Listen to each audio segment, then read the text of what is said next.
Hello and welcome to the Majlis, the weekly podcast by Radio Free Europe, Radio Liberty, focusing on Central Asia. I am Mohammed Tahir, Radio Free Europe, Radio Liberty's media manager for South and Central Asia here in Washington, D.C. Over the past couple of days, Turkmenistan is in the headlines like never before. It has to do with the speculations about whereabouts and the well-being of the president. We don't exactly know what's going on there, but whatever shape these rumors turn out, it's beyond speculations that the socio-economic challenges coupled with the high unemployment, corruption and restrictions are proving unsustainable in Turkmenistan. And this was the subject of the recent report released by the London-based think tank, the Foreign Policy Center, and we are here to discuss its findings and possible implications of those challenges for the country. To do so, I'm joined by Adam Hug, the director of the Foreign Policy Center based in London, Ruslan Matiev, editor of the Alternative Turkmenistan News based in Amsterdam, and Bruce Pannier, editor of Radio Free Europe, Radio Liberty Central Asia blog, Kishlok Awazi, based in Prague. Welcome on board, colleagues. Thank you. Hello. Thank you for having us. Very nice to have you, Adam. I will get to the report shortly. First, let me handle the latest development about the whereabouts of the president. I also should mention this, that today is Thursday, so by the time this podcast hits the internet, things might change. So, based on what we know so far, maybe, Ruslan, I can start with you. So, where is the President Berdymukhammedov?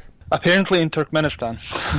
They showed him on television last evening in the Watan news report at 9 o'clock in the evening, despite being officially on vacation between 15th of July and the 15th of August. By the way, that's the longest vacation term he had ever had. We have checked his previous vacations. They were not more than 15 days usually. So despite officially being on vacation, they showed him checking and discussing with the governor, with the mayor of Ashgabat, Shah Mohammed Durdaliyev, some of the construction projects in the Ashgabat city. And that's the only proof you are basing your reports that he is in Turkmenistan, he is wealthy, healthy, everything? Yes, I mean, I have no reason not to believe the Turkmen media, though that sounds very strange, I think. But I think they decided just to soften this and ease this panic, both inside and outside Turkmenistan, on the rumors of his alleged death. So they simply decided to show something. I don't know when the footage was taken. Of course, we can That's the question, always challenge it, say that perhaps it was shot long before, and they simply used it just to show him alive. We never know. But yeah. I mean, otherwise they should have shown him with, I don't know, a calendar behind him and time. So that people like us and observers could really say, okay, it's indeed the 24th of July. Yeah. So, Bruce, I think at this stage, based on what we know, I think there is no way to say either way, right, where he is, how he is. But what's relevant is the rumors. Why it's spreading? Who's spreading? Who's benefiting from this? Well, I mean, it all started with one supposed expert in the region in Russia who spoke on to Russian media, and it got picked up by a bunch of other Russian media outlets, and so that's how the rumor started to spread. Everyone noticed it on Russian wires from different Russian websites, and also started to ask questions about it. So, it's still a mystery. We don't know. I think Ruslan fairly mentioned that we don't know when that footage was shot, so we're not really sure. It was strange that he would take a break from his vacation, except, I suppose, to squash the rumors that he was dead. It would have been much more compelling if they had him make a statement that he was, he had just wished the Uzbek president a happy birthday or something like that, so we could have put a closer time frame on when exactly that footage was shot. That would have been much more convincing. Reviewing plans for construction in the city that could have been filmed anytime in the last several weeks. Adam, also, I was wondering about your opinion about this. I mean, this rumor is out there, and if President Berdymukhammedov wanted to kill it, there has to be other ways to kill it. But this just led to continue for some time, and I don't know whether the footage from yesterday is enough to kill these rumors. But why he didn't do anything which would put the end to all these speculations? Well, I mean, I think there are a number of different options. I think the two bits of evidence that are supposedly out there is that footage from last night where he doesn't appear to be looking at his most sprightly. He's normally seemed to be more active. I think there's some sort of analysis about what that meant about his health, but also there's the supposed recording of him wishing the Uzbek president happy birthday. So these two things are out there, but you're absolutely right. Given it took a very long time for them to respond to these challenges, and obviously there had been speculation that he'd been visiting his mother who was unwell, so there's that dimension to it. So it's perfectly possible that he could have been outside of the country for other reasons and not able to respond quickly, but it certainly, they allowed the story to drift, which, given the sort of structural challenges that we know and we're going to talk about later, it didn't send a very positive sign that the regime are on top of sort of managing international expectations around Turkmenistan. Right. I have a simpler answer to that, Muhammad, if I may. Sure. I think it's quite simple. Look, the rumors began to spread in the evening of Saturday. By Sunday evening, they have reached the peak, I believe.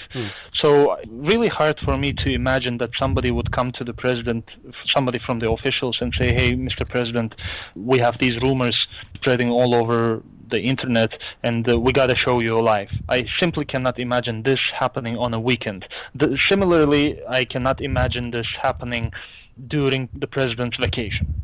I believe there is no official in Turkmenistan that could simply pick up the phone and say, Mr. President, we got to make a footage. It's time, on Monday or Tuesday. But by Thursday, by Wednesday evening, they probably decided that it's necessary. That's why it took it so long. So you are saying is like President might not be aware for a couple of days that there are these rumors. Is it what you are saying? No, I'm saying that it would be challenging and risky, however you want to call it, for anybody in Turkmenistan to call him or come to him and say, Mr. President, we got to show you, we got to tell the world that you're alive, and let's do this footage, for instance. Yeah, so that's what I'm saying. Like, officials might know that there are these rumors, but none of them was brave enough to go and say that this is happening, right? Correct. So he's in darkness. So I believe this has to be one impact of keeping yourself in isolation.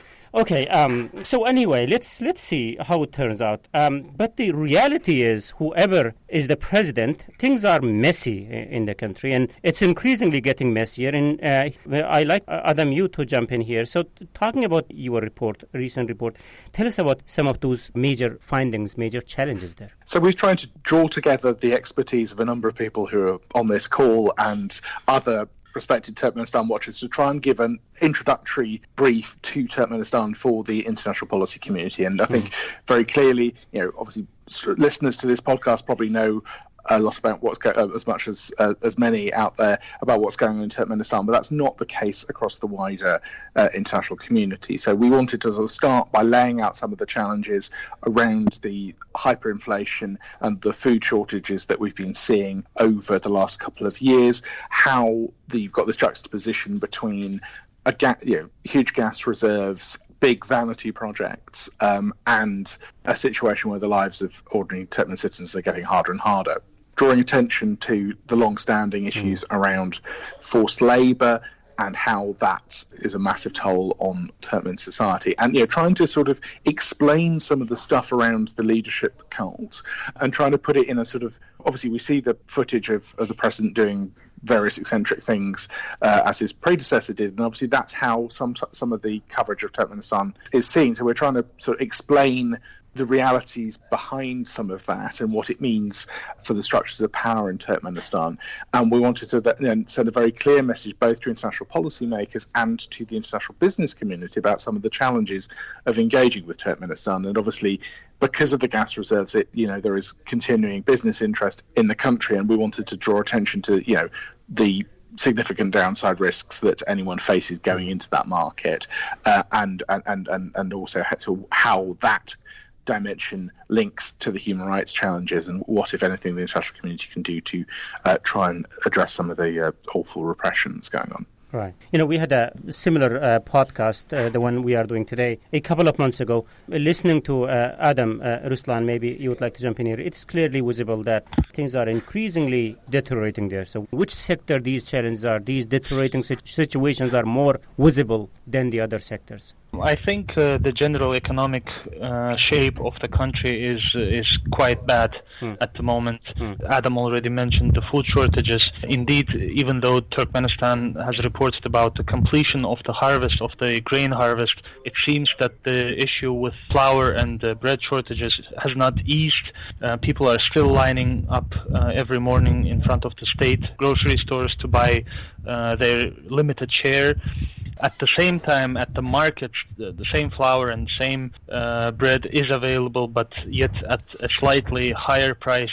And given purchasing power of the population, they would rather save a few pennies, but really get up early in the morning to buy slightly cheaper food and bread and flour. The same applies to sugar, for instance. Lately, that has been a problem.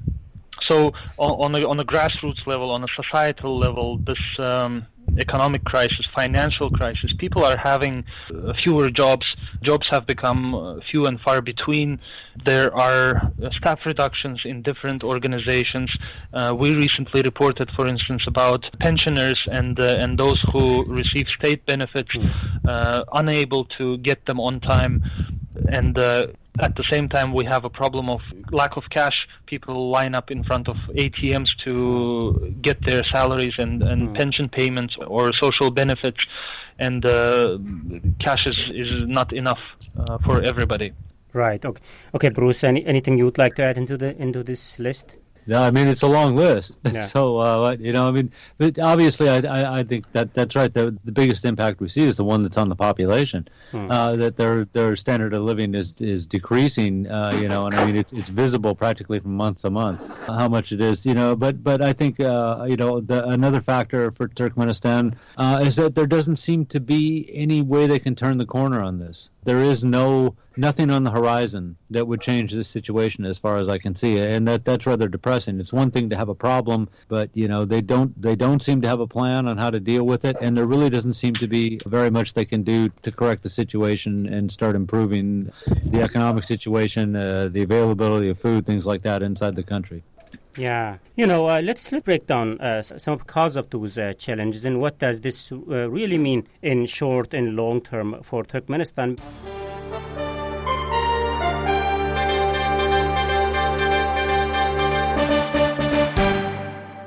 Before that, I need to quickly remind our listeners that today I'm joined by Adam Huk, the director of the Foreign Policy Center based in London, Ruslan Matiev, editor of the Alternative Turkmenistan News based in Amsterdam, Bruce Pannier, editor of Radio Free Europe, Radio Liberty's Central Asia blog, Kishlock Awazi, based in Prague. I'm Mohammed Tahir, Radio Free Europe, Radio Liberty's media manager for South and Central Asia here in Washington, D.C., and we are discussing the implications of Turkmenistan's growing socio-economic challenges. Welcome back. So let's continue where Bruce you have ended. So I guess one of the, as Ruslan was saying, one of the highlights are the critical challenges is seen in the economic sector. Maybe Adam, you would like to jump in here, and in the way it's biting people. So tell us more about this. How does it looks like in the day-to-day life of ordinary people, and how people are dealing with these challenges? With great difficulty, and I think what we draw attention to is obviously the efforts that citizens have made to try and leave the country and the steps the government is taking to stop them leaving. So, I mean, in terms of the day-to-day life, it is very much a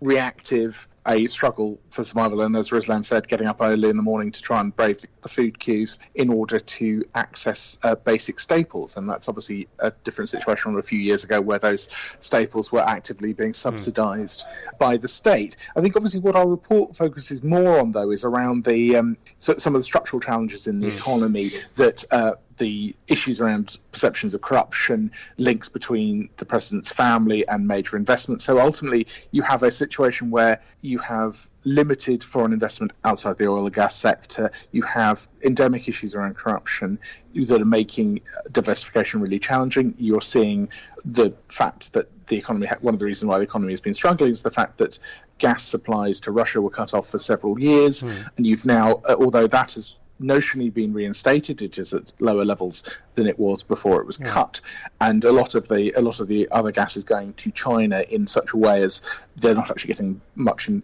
day-to-day cash in hand for that because they're repaying debts for major infrastructure projects. So in the medium term, there's scope for potentially expanding gas supplies to China, although with the caveat that China is also expanding its LNG supplies.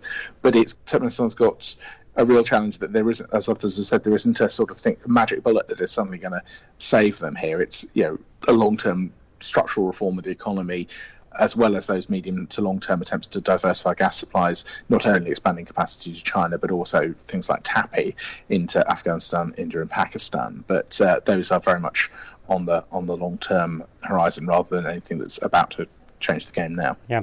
Adam, I think, we should talk about some of the structural problems that you are talking about a little bit more. But before that, Bruce, again, looking into the impact of these challenges in the life of ordinary people, in day-to-day life of ordinary people, and situation in the region, I imagine, would be worse than Ashgabat, I believe. What kind of reports you have in terms of the impact of these growing challenges, let's say in Turkmenabad, in, Dashaguz, in Mari, some other places? Obviously, clearly, it's much worse out there because more goods are going to come to the center. There's no doubt about that.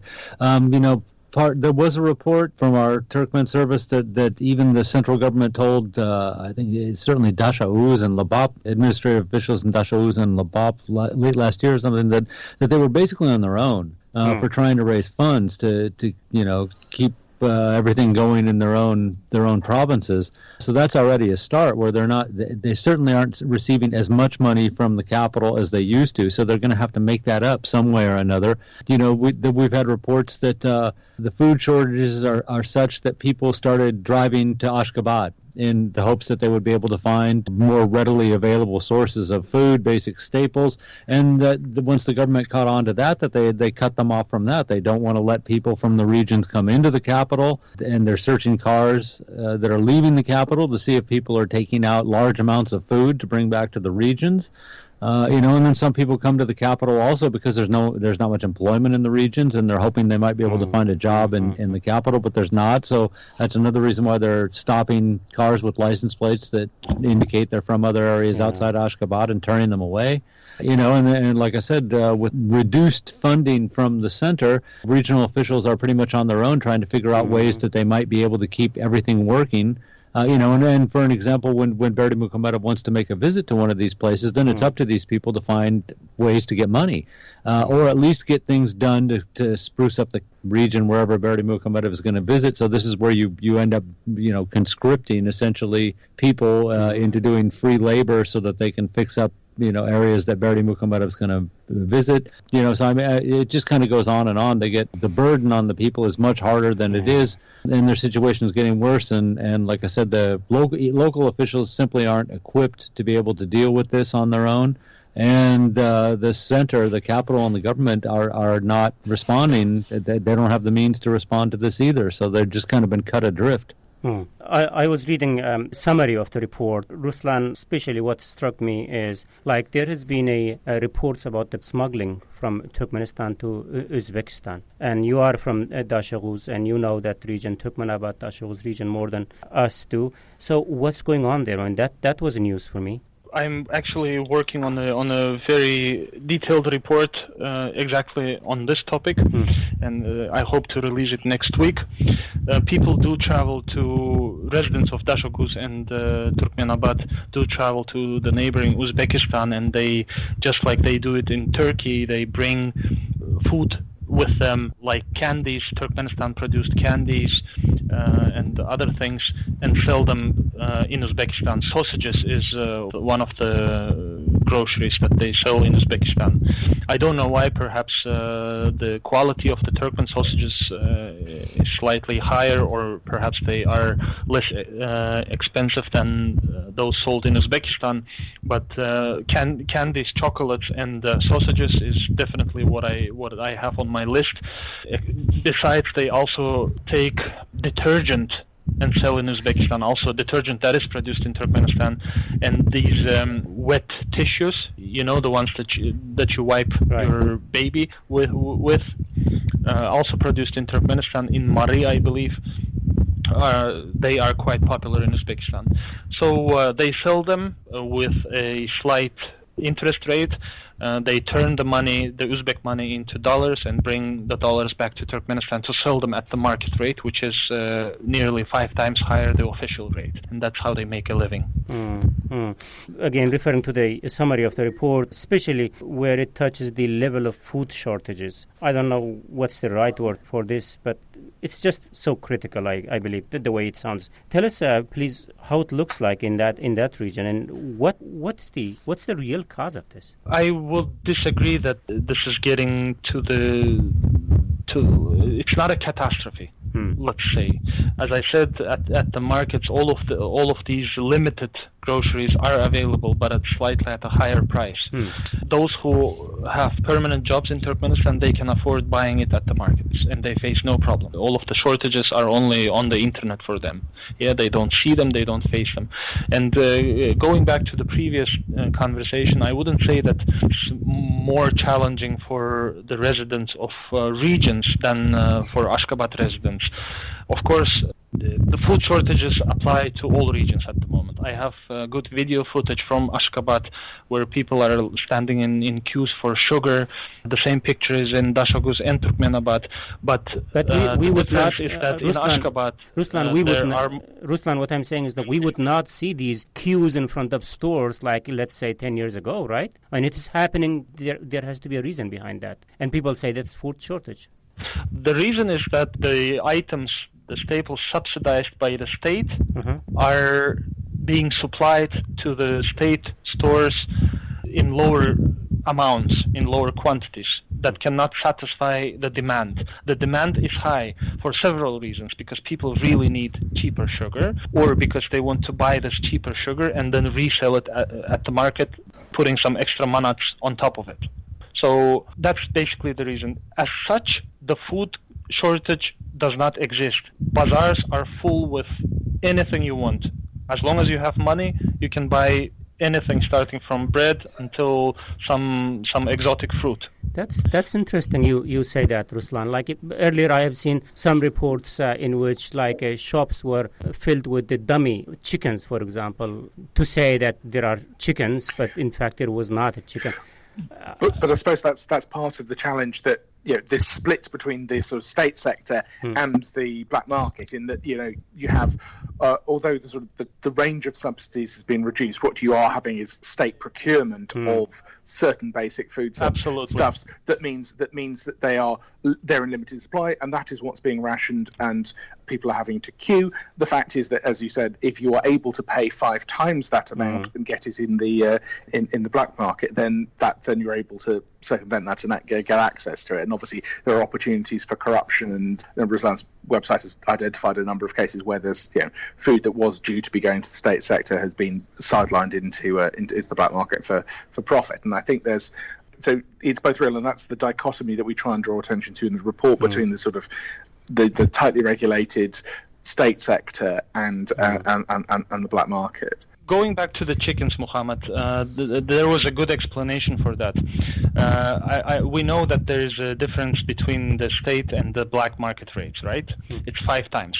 So with chickens, private businessmen, private entrepreneurs, they don't import chicken legs because the money that they spend will not then be converted through the official rate. That's why they simply don't bring chickens, because they won't buy them expensive, because the entrepreneurs will not get their money converted. Yes, so chicken supply is solely controlled by the Ministry of Trade of Turkmenistan, and which releases every time quotas. But they announced that the ministry needs, let's say, 100 tons of chicken legs. And some businessmen close to the, perhaps, family circles or the big ones, or the close to Alexander Dadaev, for instance, the head of Union of Entrepreneurs and Businessmen Industrialists of Turkmenistan, they bring it.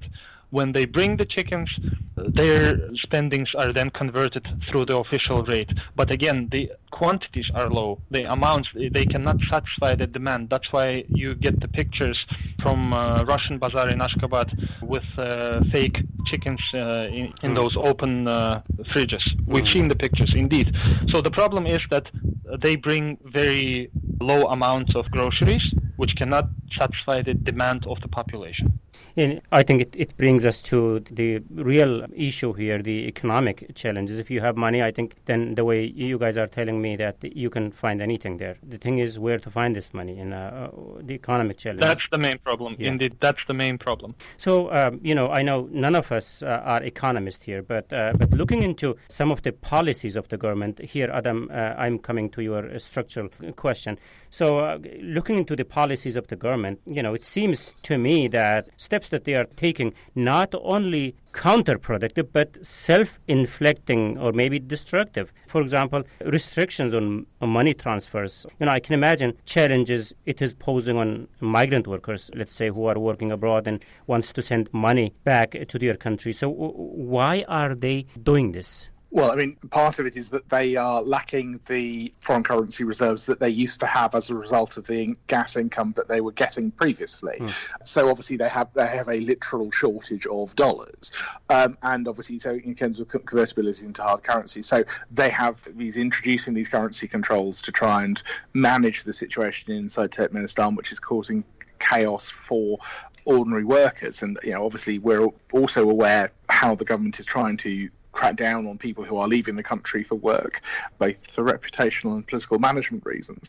So obviously there's not a great desire to help that become a greater source of foreign currency coming into Turkmenistan. So, there are these challenges that are coming together. But as I said, the fundamental point is that, previously they were getting enough foreign currency in to help them pay the bills. Now there is a significant shortage of cash, which is gumming up the very sort of rigidly laid out economy, and we draw attention to the fact that there hasn't been significant diversification away from the oil and gas sector.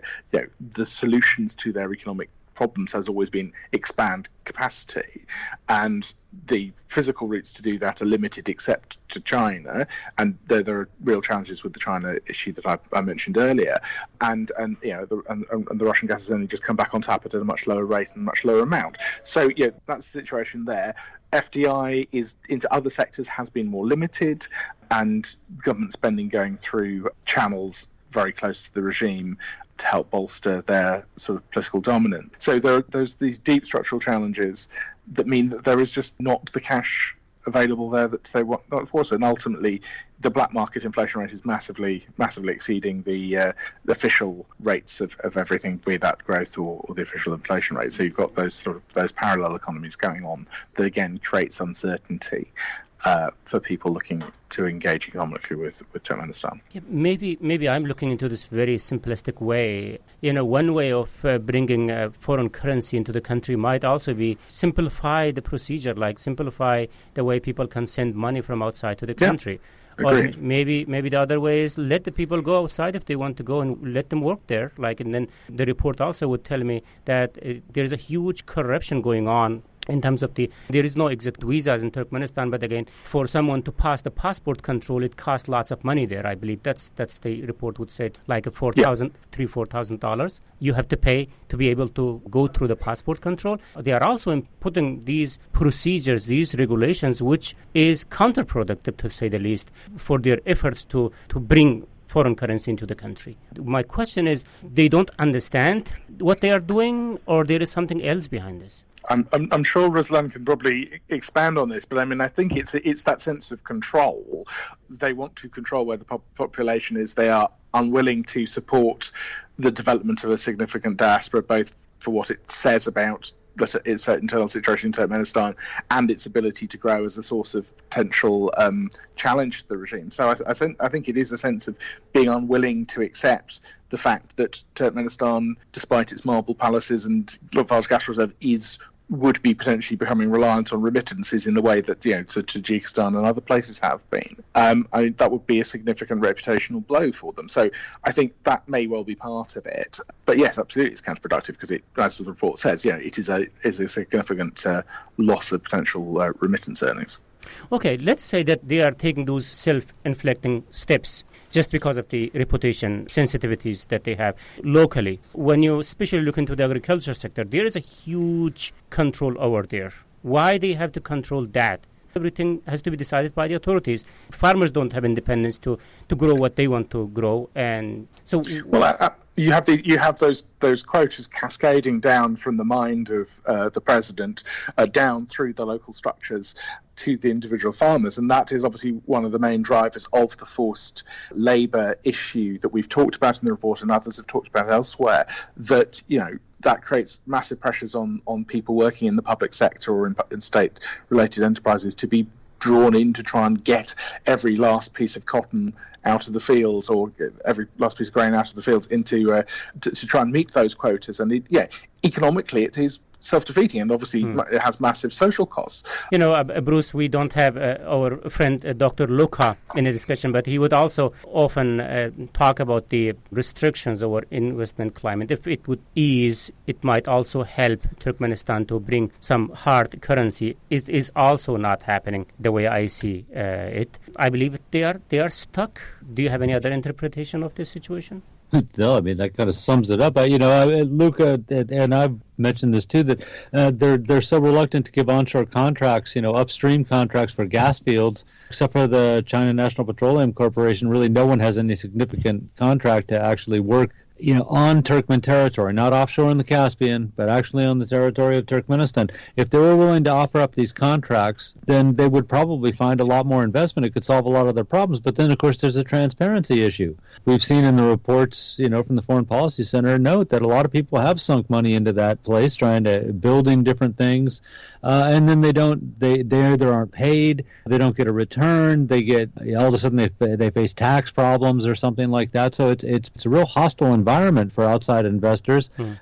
So there's really not much of a payoff for people to come in there. There's no plum projects that anyone can get into that offer significant profit for an outside company. So they've kind of boxed themselves into a corner where they're not willing to give out good contracts. And based on contracts that they already have given out, they're getting a lot of bad press. The fertilizer, potash plant, chemical plant that the Belarus company built is a great example where now, both sides, again, they're going to have to go to arbitration over this. The Belarus company says it hasn't been paid. Turkmen government says that it's poor quality work, and so they have no intention of paying. And this is just one of dozens examples of these kind of problems in Turkmenistan. Yeah, I think we also need to be wrapping up the discussion, but a couple of very short points. Ruslan, let me get back to you. So one of the challenges are obviously economy. One of the other challenges are the treatment of civil society. I think it's getting worse. Treatment of media. Few freelance, contributors from Turkmenistan, they are increasingly under pressure, and various aspects of human rights, is again under scrutiny. Turkmenistan was dropped to the bottom of the World Press Freedom Index this year by the Reporters Without Borders. So how they are doing in some of these aspects? Well, there's definitely no improvement, neither with the way the government, the security apparatus treats the civil society or activists or reporters, and nor with the state of the media. Just last week I returned from Bishkek, where the OSCE held the 21st Regional Media Conference on Central Asia, and I spoke on behalf of the Turkmen Independent Press, spoke on behalf of Turkmenistan, again showed a few newspapers. And there I said that the top story that the Turkmen media made was the president going on vacation. And the state TV spent minutes really telling the details, where he went, what he did, how he played with the kittens, how he played with his granddaughters and what he told them. I mean, in every other country, this news would have been just, a regular working process. Yeah, president or the head of state goes on vacation, nothing serious, nothing important. But not in Turkmenistan. There they make it like top story, news number one, and I highlighted there once again that in Turkmenistan basically there is no media, there is no journalism. The Turkmen newspapers, Turkmen TV stations and radio stations, they serve the government. They are instruments in promoting the cult of personality of Turkmenistan's president. Right. So let's conclude this discussion here, maybe with some future-looking stuff. Bruce, let me take your point on this. So when things are already so bad, and it has been like this for some time already, so what is your prediction? How bad can it get further? Yeah, honestly, I've been surprised that they've been able to keep afloat as long as they have. I thought that this would have already reached a point where people would just snap. That said, we know that it's heavy security in the country. Everyone on this panel understands that it's hard to get information out. For all we know, there might have been some social problems. We know there's been fighting in lines for cash or sugar or flour or something like that. There might have been something significant that happened. There's great distances between urban areas in Turkmenistan where nobody's living. It would be easy to isolate and quarantine areas very quickly, and no word would ever get out that there was a big problem. So we don't know, for that reasons I just named, of the distances between cities, you can't really get anything to spread. In other places, if there is a problem, riot or something in a bazaar, the word gets out from city to city in neighboring areas, and then you end up with a much bigger problem. But there's great distances with where there's remote areas between cities, and so it is easy to stop this kind of stuff in Turkmenistan. Now, how much worse can it get before people start to finally rise up? And I don't know, but I also would imagine that it's in the interest of a lot of people that it doesn't get to that point. So China, that we've mentioned, for instance, is taking money is using some of the gas they get and saying that it repays the loans. Now, it's not in the Chinese government's interest that the current Turkmen government fall. So if it looked like things were getting shaky and there was a chance that might happen, one would imagine that China would let them have more money for a while. Russia would probably do the same thing. You extend some kind of quiet aid to them so that it could preserve the government. So it's really hard to predict how long this could last, because I think there will be outside players who will help the Turkmen government if the situation is really dire. On the same question to you, Ruslan, Turkmen people, proved incredibly resilient, but there has to be a tipping point at some stage. My prediction is that it will not get worse than this, given the fact that Russia resumed gas purchases from Turkmenistan, even though the amounts are not as high as before. At least even this cash that the government will receive will supplement or will try to cover the holes that were created in the past few years. At the same time, I don't understand why the government is spending billions of dollars on highly risky and dubious projects like the Autobahn, the highway. It seems that they have the money. They simply don't invest the money where that's most necessary at the moment, to satisfy the demand for food and other things. But the news that Russia has signed a 5-year deal with Turkmenistan will help the regime to sustain itself in the coming time and kind of soften and ease the bad moods of society, It will keep the population off the streets, even though they have never been in the streets to try to protest something or to say that they were unhappy with how things were. But basically, this is some light at the end of the tunnel for the government. They will keep the people more or less fed. Yeah, Adam, last point from you. So Ruslan says that there might be a light at the end of the tunnel. I regard this as a positive, but is it the way you see it? I think what Ruslan and Bruce have said is absolutely correct. You are seeing that in that Russian deal, that is an example of the friends of the regime taking action to try and take the edge off the crisis. It's not gas that Russia needs. It's not generating significant revenues for Turkmenistan, but it is giving them a short-term boost when other options aren't really available to it. So, look, it is as we say, it's teetering on the edge of disaster. Ultimately, there are others in the region who have a vested interest in preventing it from tipping over into chaos but there is no chance that there is going to be a game-changing change in economic circumstance. Therefore, the real concern is that the already terrible repression that is going on will keep getting tighter and tighter as they try and control the situation still further. Okay, terrific. Thank you, Adam Hug, the director of the Foreign Policy Center. Also, big thanks go to Ruslan Matiev, editor of Alternative Turkmenistan News, and Bruce Pannier, editor of Radio Free Europe, Radio Liberty's Central Asia blog, Kishlock Owazi. Thank you, colleagues, for your time and thoughts today. Thank you. Thank you. Thanks. Thank you. And this is it from me, Mohammed Tahir, host of the Majlis podcast. Until next week, bye-bye.